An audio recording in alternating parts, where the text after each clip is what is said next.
बहुत बहुत स्वागत है आप सभी का। सूरदास के सूरसागर से लिया हुआ एक और पद हम आपके लिए लाए हैं। इस पद की व्याख्या हम प्रस्तुत करेंगे। इस पद में सूरदास जी ने जन्म मरण के बंधन का कारण और सांसारिक कष्टों का कारण अज्ञान को माना है।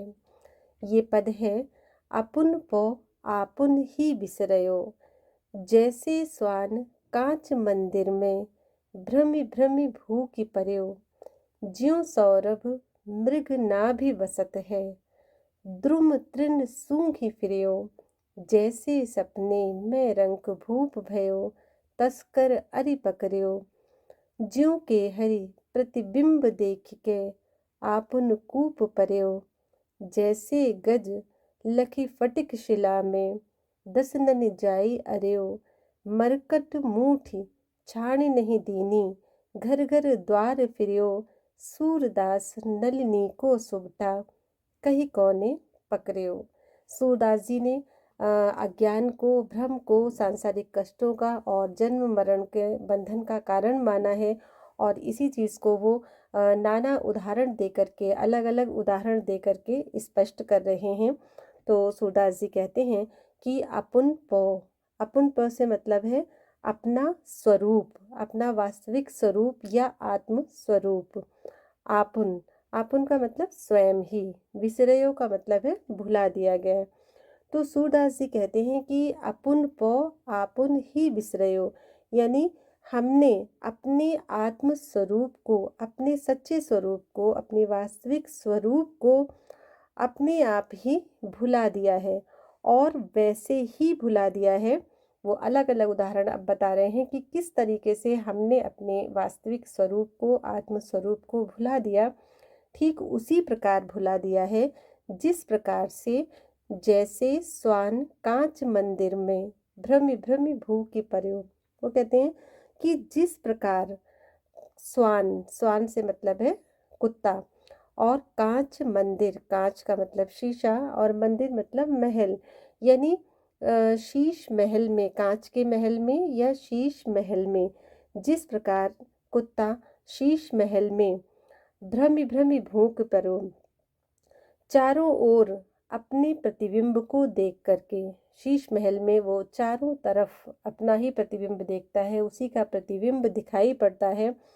तो उस प्रतिबिंब को देखकर वो भ्रम में पड़ जाता है और भ्रम में पड़कर भौंकता रहता है, और भौंक भौंक करके वो परेशान होता है, क्योंकि वो भ्रम के कारण समझ लेता है कि यहाँ पर दूसरा कोई श्वान है, इसलिए वो उसको देख करके भौंकता रहता है और परेशान होता है।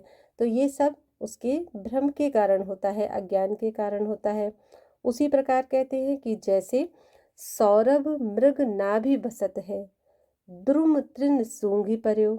अब वो दूसरा उदाहरण देख रहे हैं कि जैसे सौरभ का मतलब होता है सुगंध, और सुगंध से मतलब यहाँ पर है कस्तूरी, और कस्तूरी भी बहुत सुगंधित होती है। तो कहते हैं कि जैसे सौरभ यानी कस्तूरी मृग नाभि बसत है, यानी मृग की या हिरण की नाभि में रहती है। तो कस्तूरी हिरण की नाभि में रहती है, किंतु अज्ञानतावश उसको पाने के लिए वो द्रुम तृण सूंघी पर्यो, वो क्या करता है कि द्रुम और तृण, द्रुम यानी वृक्षों और तृण यानी तिनकों या घास फूस, तो अज्ञानतावश वह उसको पाने के लिए वृक्षों और घास फूस को सूंघता फिरता है। उसको ये नहीं पता होता है कि जिस कस्तूरी की तलाश के लिए मैं इधर उधर भटक रहा हूँ, वृक्षों को और घास फूस को सूंघता फिरता हूँ, वो कस्तूरी मेरी नाभि में ही रहती है, उसी में बसती है। तो अज्ञान के वश वो भी परेशान होता है और इधर उधर भटकता रहता है। ज्यों सपने में रंक भूप भयो, तस्कर अरि पकड़ियो। अब वो कहते हैं अगला उदाहरण देते हुए कि जैसे सपने में, जैसे स्वप्न में रंक भूप भयो, यानी राजा ये सपना देखे कि वो रंक हो गया यानी कंगाल हो गया या निर्धन हो गया। तो जैसे सपने में कोई राजा कंगाल हो जाए, उसको ये सपना आए कि वो कंगाल हो गया, निर्धन हो गया है, और तस्कर अरि पकड़ियो, और उसको जो है ये सपना देखे वो कि उसे चोर या शत्रुओं ने पकड़ लिया है। तो जो राजा है, अगर वो सपने में देखता है कि वो निर्धन हो गया, कंगाल हो गया है, रंक हो गया है और उसको शत्रुओं ने पकड़ लिया है, चोरों ने पकड़ लिया है, तो वो परेशान होता है। और ये किस कारण होता है? उसके भ्रम के कारण होता है, क्योंकि वो वास्तविकता नहीं है, वो उसका स्वप्न होता है। लेकिन इस स्वप्न को देख करके वो परेशान होता है। ज्यों के हरि प्रतिबिंब देख के आपुन कूप पर्यो। जैसे, अगला उदाहरण दे रहे हैं वो, कि जैसे केहरी, केहरी से मतलब होता है सिंह, तो जैसे सिंह प्रतिबिंब देख के, यानी अपनी ही परछाई को देख करके, आपन कूप पर्यो, कूप का मतलब है कुआं, तो जैसे सिंह कुएं के भीतर अपनी परछाई देखकर क्या करता है? आपन कूप पर्यो, स्वयं ही कुएं में कूद जाता है। तो उससे वो किसकी हानि करता है? अपनी ही हानि करता है। और भ्रम के कारण वो ये करता है, क्योंकि परछाई उसकी ही होती है, लेकिन भ्रम या अज्ञानता के कारण वो दूसरे सिंह को समझ लेता है, और इसलिए वो कुएं में कूद जाता है और अपने प्राणों को संकट में डाल लेता है। जैसे गजलखी फटिक शिला में दसनन जाई अर्यो।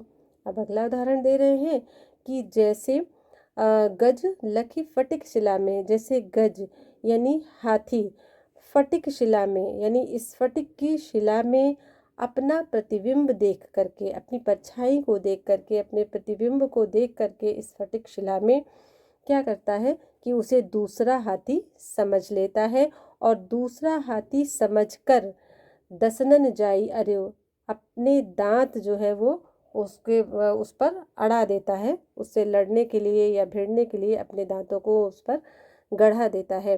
तो जिस तरीके से गज अज्ञानतावश स्फटिक शिला पर अपने ही प्रतिबिंब को देख करके उसको दूसरा हाथी मान लेता है और उससे लड़ने के लिए दसनन जाई अर्यो, अपने दांतों को उस पर भिड़ा देता है, तो इससे वो अपनी ही हानि करता है। लेकिन भ्रम के कारण, अज्ञान के कारण वो ये नहीं जान पाता है कि ये मेरा ही प्रतिबिंब है। मरकट मूठ छानी नहीं दीनी, घर घर द्वारे फिरो।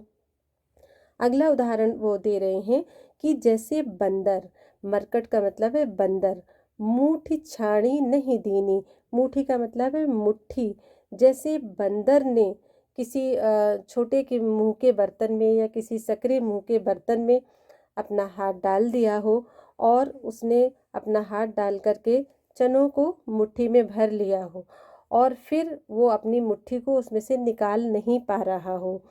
तो इसी चीज़ को वो कह रहे हैं कि जिससे बंदर ने छोटे मुंह के बर्तन में हाथ डालकर चने की मुट्ठी भर ली हो, और लोभवश मुट्ठी के चने ना छोड़ने के कारण वो क्या करता है?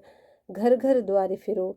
तो इसी लोभ के कारण वो मुट्ठी खोलता नहीं है, चनों को छोड़ता नहीं है, और फिर क्या होता है कि मदारी द्वारा पकड़े जाने पर उसको वो मदारी पकड़ लेता है, तो वो घर घर और द्वार द्वार नाच दिखाता फिरता है।